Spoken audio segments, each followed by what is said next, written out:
In a world where most games are pay to win, riddled with microtransactions, and somehow leave you feeling empty after playing them, Dark Souls does the opposite. It actually helps to reverse this hollowing. Yeah, I did that on purpose. Welcome to Poopy Gaming, and today I want to talk about why Dark Souls Remastered is absolutely worth playing, especially if you've never touched a Souls game before. So I finally completed my first full run of Dark Souls Remastered.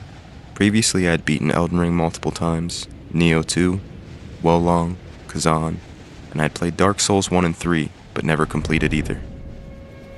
And honestly, Dark Souls 1, what an experience. If you've never played Dark Souls, Elden Ring, or any Souls-like, I hope this video helps talk you into finally giving one a try. Because playing Dark Souls is weirdly like riding a bike, but for the first time ever. Over and over and over again.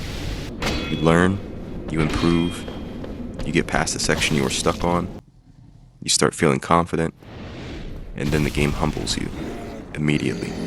So you learn more, improve again, rinse and repeat. And the reason it works is because it keeps giving you that feeling. The one where you finally ride the bike without crashing, and suddenly you don't want to stop.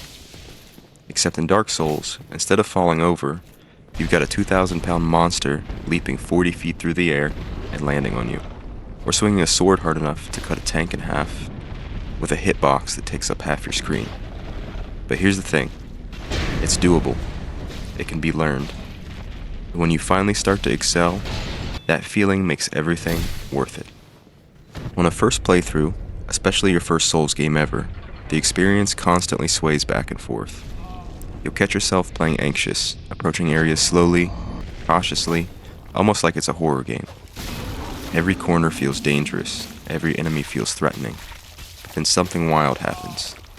When you return to an area later, or start New Game Plus, it's a completely different ballgame. You're sprinting through zones that once terrified you, crushing content in a quarter of the time, and destroying bosses that took hours to conquer the first time through. So as I've said, this was actually my first time completing Dark Souls Remastered, even though I had about 30 hours in it years ago.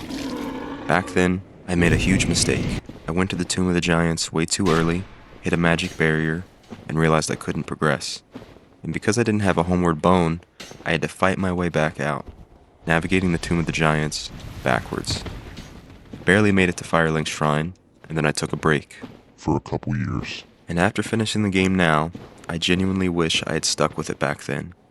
Because completing Dark Souls doesn't just feel like finishing a game. It feels like an accomplishment. And I feel that one of the game's greatest strengths is its world and its atmosphere. Dark Souls drops you into a lonely, desolate world, and somehow makes you feel more alive than most modern games ever do. There's no constant guidance, no flashing arrows, no endless tutorials, no mini-map. The world speaks for itself, through level design, shortcuts, enemy placement, and atmosphere. And when things finally click, you feel like you earned every inch of your progress. And so, at the start of the game, you create your character and you choose your class. And while it mostly affects your early game, it kinda sets the tone for your playthrough. Do you want fast weapons and aggressive quick combat? Do you want big, chunky greatswords and hammers? Or do you want to go a completely different route with magic, spells? Whatever you choose drastically changes how the game feels. And that's one of my favorite things about this series. Every playthrough can feel completely different. I love experimenting with new builds and weapons, and I always love hearing what other people use. Because some players absolutely dominate with builds that others struggle with. So if you start Dark Souls and you're having a rough time, it might not be you. You might just not have found your build yet, your weapon yet. But don't be afraid to mix it up and try something new. Because when it comes down to it, Dark Souls isn't about being perfect. It's about paying attention and learning from your failures. And slowly realizing you're capable of more than you thought. If that sounds even remotely appealing, I really think it's a game worth experiencing. I wanted to keep this video short because I do plan on making more Dark Souls videos. Also, I've never played the infamous second game, but I plan on playing through it, Dark Souls 3, maybe another fresh run in Elden Ring. Oh, and I've also never played Sekiro, so that's on my list as well.